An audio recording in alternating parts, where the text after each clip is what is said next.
My aunt wanted to control my money because she thought I didn't have any. The court investigator discovered I had more than her entire extended family combined. And the real question wasn't whether I could manage my finances, it was why my own family had been lying about me for 15 years. My name is Sloan Whitfield. I'm 31 years old, and until last Tuesday, my family believed I was a financial disaster waiting to happen, a cautionary tale they whispered about at holiday dinners and used to frighten their children into studying harder. Don't end up like Cousin Sloan, my Aunt Lorraine would tell her daughters. Dropped out of college, lives in a shoebox, drives a car older than she is. That's what happens when you don't take life seriously. What none of them knew, what I'd deliberately hidden for over a decade, was that I'd dropped out of college because I was already making more money than my professors. The shoebox apartment was a strategic choice in a building I owned. And my 2007 Honda Civic? I'd kept it because it reminded me of where I'd started. But when my grandmother passed away and left me $340,000, her entire estate, bypassing my mother and aunts entirely, suddenly my family's casual disdain transformed into something far more dangerous. They decided I needed to be protected from myself. They had no idea what they were about to discover. The guardianship petition arrived on a rainy Thursday morning, delivered by a process server who looked almost apologetic. In the matter of the conservatorship of Sloan Elizabeth Whitfield, the document read, "Petition for appointment of guardian of the estate." The petitioner was my Aunt Lorraine, supported by declarations from my mother, my Aunt Patricia, and my cousin Mackenzie. According to their sworn statements, I was financially incompetent, incapable of managing substantial assets, and at risk of squandering the family inheritance through poor decision-making. The evidence they'd compiled was almost impressive in its superficiality. Exhibit A, photos of my apartment building, a modest 3-story walk-up in a transitional neighborhood. Evidence of respondents' inability to secure appropriate housing despite available resources. Exhibit B, photos of my Honda Civic. Evidence of respondents' failure to maintain reliable transportation. Exhibit C, screenshots from my social media showing me at local restaurants and coffee shops. Evidence of respondents' frivolous spending patterns. Exhibit D, a declaration from my cousin Mackenzie claiming I admitted to not understanding investments at a family barbecue 3 years ago. I remembered that conversation. Mackenzie had been bragging about her husband's day trading success, and I'd smiled and said, "I don't really follow the stock market." What I hadn't said was that I didn't need to follow it. I had people who did that for me while I focused on the private equity fund I built from scratch. The petition requested that Aunt Lorraine be appointed guardian of my estate, with full authority to manage the $340,000 inheritance and any other assets that may be discovered during the investigation. That last phrase made me pause. They suspected there might be more. They just had no idea how much more. I'd started investing when I was 16 years old. My grandfather, my grandmother's husband, who passed away when I was 14, had been a quiet man who worked as an accountant for 40 years. He'd never made more than $60,000 annually, never drove a fancy car, never took extravagant vacations. But he'd taught me something my parents and aunts never understood. Wealth isn't about what you spend, he told me during our Sunday afternoon chess games. It's about what you keep. And what you grow. He'd left me $5,000 when he died, a small bequest that my mother had laughed at. What's a teenager going to do with $5,000? Probably blow it on clothes and concerts. Instead, I'd opened a brokerage account and bought my first stocks. Amazon at $178 per share. Apple at $24, pre-split. A small position in a company called Netflix that my research suggested had potential. By the time I was 18, that $5,000 had become $35,000. I enrolled in college because that's what everyone expected. But I found the business classes painfully slow, the finance professors outdated, and the career counselors clueless about the opportunities one was already pursuing. So I dropped out after my sophomore year. My family was horrified. My mother cried. My aunts clucked their tongues and predicted disaster. My cousin Mackenzie posted a passive-aggressive Facebook status about some people throwing their futures away. What none of them knew was that I'd dropped out because my portfolio had crossed $200,000 and I needed to focus full-time on what was becoming a serious operation. Over the next decade, I'd built Whitfield Capital Partners from a one-woman operation in my tiny apartment to a private investment fund managing $47 million in assets for 32 high-net-worth clients who value discretion above all else. My average annual return was 23.4%. My client waiting list was 14 months long. And my family thought I couldn't manage $340,000. I could have fought the petition immediately. One phone call to my attorney would have produced documentation that would have ended this farce before it began. But I'd spent 15 years watching my family dismiss me, pity me, and use me as their cautionary tale. 15 years of condescending comments at Thanksgiving. 15 years of my mother sighing about her struggling daughter while her sisters nodded sympathetically. I wanted them to discover the truth in the most public, undeniable, impossible to explain away manner possible. So I hired a lawyer, not from my usual network of high-powered attorneys, but a young public defender named Marcus Webb who handled guardianship cases. He was good, ethical, and most importantly, he would ensure the process played out exactly as the law intended. "They're claiming you're financially incompetent," Marcus said, reviewing the petition. "The court will appoint an investigator to assess your situation. Are you sure you don't want to just submit your financial records now and end this?" "I want them to find out themselves," I said. "In court. On the record." Marcus raised an eyebrow but didn't argue. He'd learned not to question clients who seemed to know exactly what they were doing. The court appointed a professional investigator named Douglas Hartwell, a former FBI financial crimes analyst who now worked as an independent court-appointed fiduciary. His job was to conduct a comprehensive review of my financial situation and report his findings to the judge. When Douglas called to schedule our first meeting, I could hear the routine boredom in his voice. He'd probably done hundreds of these investigations, typically involving elderly individuals or people with obvious impairments. A 31-year-old woman whose family thought she was bad with money was probably the least interesting case on his docket. That was about to change. Douglas arrived at my apartment on a Monday morning, briefcase in hand, wearing the expression of someone who expected this to take about an hour. "Ms. Whitfield," he said, glancing around my modest living room. "I appreciate you meeting with me. This should be fairly straightforward. I just need to review your financial accounts, income sources, and any documentation related to the inheritance in question. Of course." I gestured to the dining table, where I'd arranged several folders. "I've prepared everything you'll need." He sat down and opened the first folder. I watched his face carefully. The initial expression was professional disinterest. Then confusion. Then something that looked like he'd misread a number and needed to check again. Then his eyes went wide. "This?" He looked up at me. "Is this accurate? Verified by our external auditors last quarter." Douglas set down the first folder and picked up the second. His face went through several more expressions: disbelief, reassessment, and finally something approaching professional admiration. "You manage a private investment fund. Whitfield Capital Partners. Founded 11 years ago. With $47 million in assets under management. 47.3, as of last Friday's close." Douglas leaned back in his chair and stared at me as if seeing me for the first time.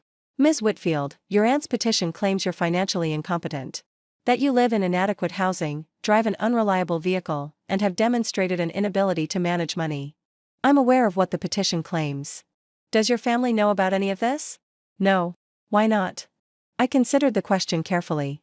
"Because they never asked. They assumed. And I learned a long time ago that my family isn't interested in who I actually am, only in who they've decided I should be." Douglas nodded slowly. "I have about 6 more hours of review to complete here, Ms. Whitfield. May I ask why you live the way you do? The apartment, the car, you could clearly afford much more." "This apartment is in a building I purchased 12 years ago for $180,000. It's now worth $2.3 million and generates $14,000 per month in rental income from the other units. The Honda gets me where I need to go and costs almost nothing to maintain. I don't spend money to impress people who aren't paying attention anyway." Douglas actually smiled. "Your grandfather taught you well." I felt a warmth in my chest. "You knew him?" "No. But I recognize his philosophy." He gestured at the folders. "This is how wealth is actually built. Quietly. Consistently. Without needing anyone else to notice." He spent the next 7 hours reviewing every document I had. Bank statements, brokerage accounts, fund performance reports, audit letters, client contracts. By the end, he had a complete picture of my financial life, and it was the opposite of everything my family believed. "The hearing is scheduled for next Thursday," Douglas said as he packed up his briefcase. "I'll submit my report to the judge 48 hours before. Your family will receive a copy at the same time. I'll be there." He paused at the door. "Ms. Whitfield, in 23 years of doing this work, I've never seen a guardianship petition this misguided. Your aunt is about to be very surprised." That's the idea. The Whitfield family arrived at the courthouse like an army preparing for battle. Aunt Lorraine wore her most authoritative suit, navy blue, gold buttons, the uniform of a woman who expected to be taken seriously. Aunt Patricia flanked her right side, clutching a folder of additional evidence she'd compiled. My mother stood slightly behind them, looking uncomfortable but resolute. Cousin Mackenzie had brought her husband, Bradley, a day trader who'd lost $80,000 last year but still considered himself a financial expert. He'd apparently been coaching Aunt Lorraine on what to look for in my records. I arrived alone, wearing jeans and a simple blouse. No power suit. No entourage. Just me and the truth. Sloane. Aunt Lorraine's voice was saccharine. I want you to know this isn't personal. We're doing this for your own good. Grandma would have wanted us to protect you. Grandma left me everything and you nothing, I replied calmly. I think her wishes were pretty clear. Lorraine's smile tightened. She was confused at the end. We all know that. She didn't understand what she was doing. She understood perfectly. I walked past them into the courtroom. Judge Henrietta Blackwell presided, a 60-year-old former corporate attorney known for her no-nonsense approach and zero tolerance for wasted time. She'd already reviewed Douglas's report. I could tell by the way she looked at my family as they settled into their seats. She looked like someone waiting for a punchline. This is a hearing on the petition of Lorraine Whitfield Chambers to be appointed guardian of the estate of Sloane Elizabeth Whitfield, the judge announced.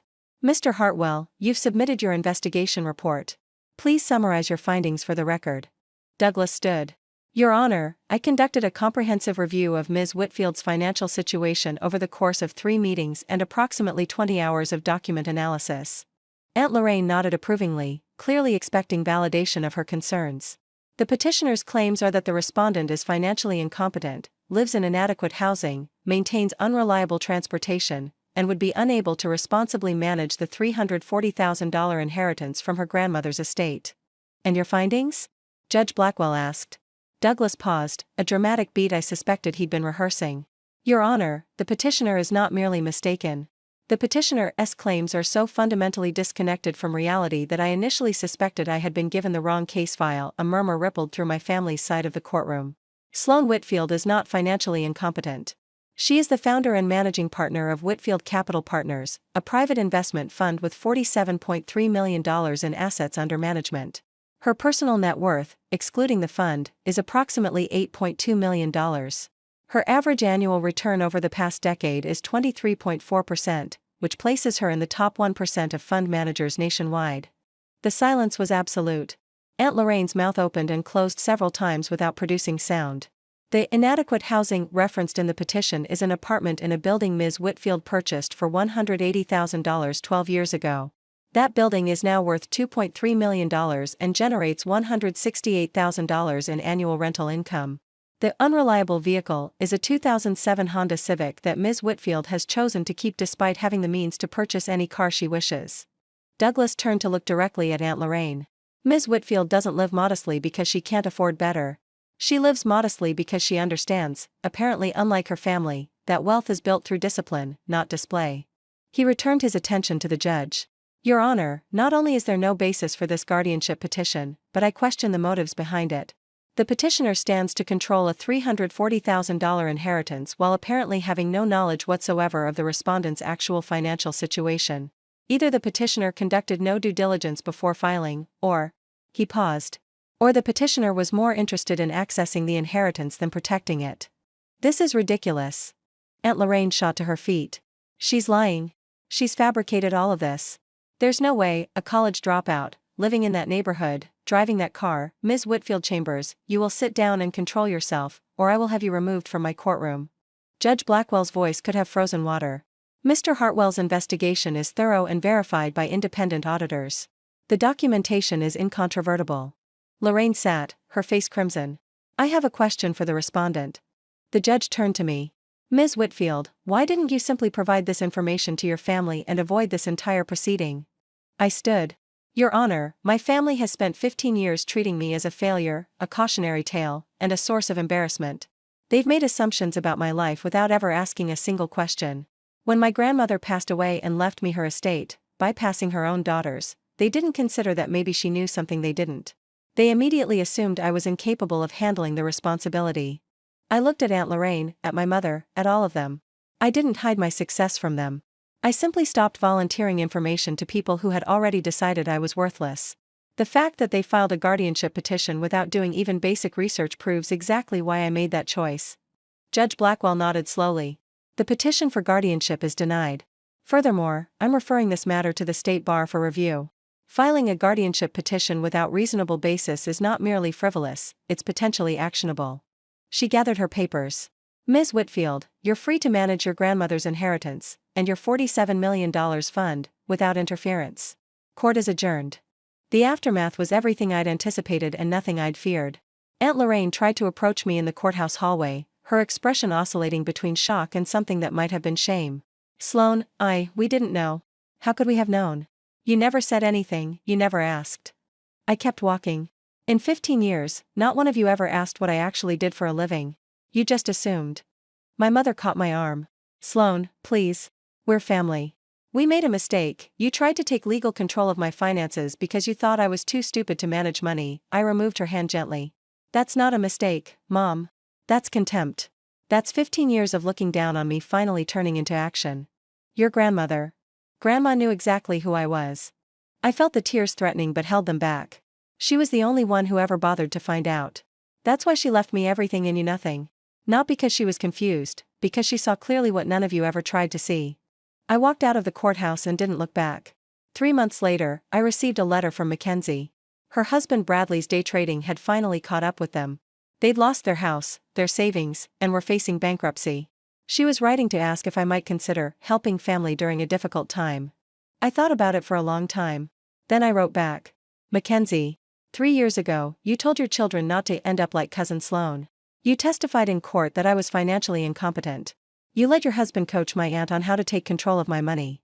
Now you're asking me for help.